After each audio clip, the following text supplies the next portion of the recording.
Hola. La resposta que ha donat Quim Torra i el seu govern davant de la inhabilitació pel càrrec de president de la Generalitat és exactament la mateixa resposta que porten donant durant tota aquesta legislatura i exactament la mateixa resposta que van donar Carles Puigdemont i Oriol Junqueras i el seu govern durant l'octubre del 2017. Acatar el poder espanyol a la colònia catalana. Legitimar el poder dels jutges i els fiscals espanyols a Catalunya. Fer prevaldre les decisions d'uns jutges castellans, espanyols, estrangers a casa nostra, sobre un poble que fa 3 anys va decidir alliberar-se d'aquest jou.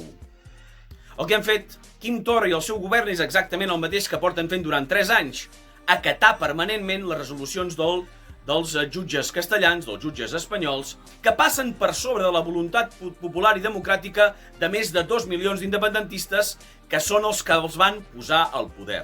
És exactament el que va fer Carles Puigdemont i Oriol Junqueras, oblidant, ignorant el resultat vinculant del referèndum d'autodeterminació del 1 d'octubre i plegant-se a les amenaces, exigències i resolucions dels jutges i governs espanyols.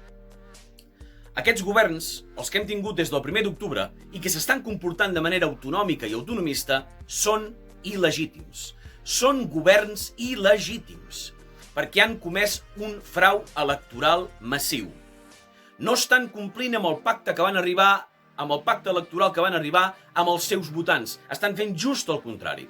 Van dir que farien la República Catalana i estan aprimant l'autonomia castigada, l'autonomia en ruïnes de Catalunya.